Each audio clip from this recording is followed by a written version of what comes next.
avait averti son peuple désobéissant que s'il ne se repentait pas de ses mauvaises habitudes, il permettrait qu'il soit capturé et devienne esclave dans le pays de Babylone.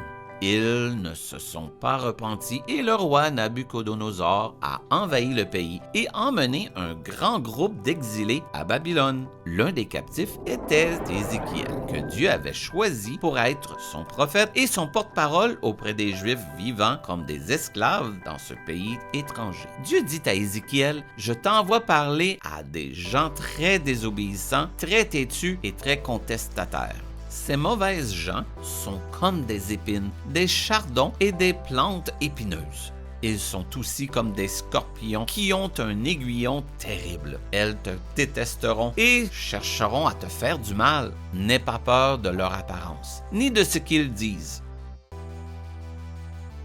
Dis-leur simplement mes paroles. Dieu montra alors à Ézéchiel une main tenant un rouleau de papier.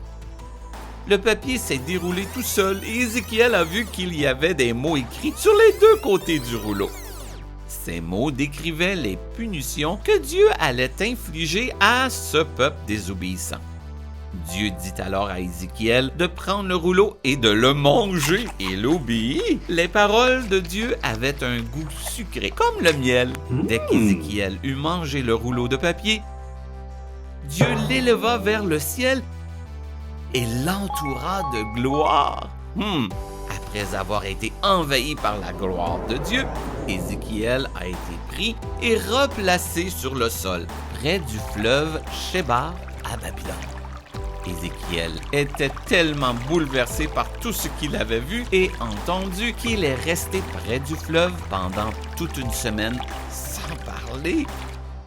Dieu dit alors à Ézéchiel, « Quand je te demanderai de parler à ce peuple désobéissant, tu devras m'obéir. Il se peut qu'ils t'écoutent et qu'ils changent de comportement.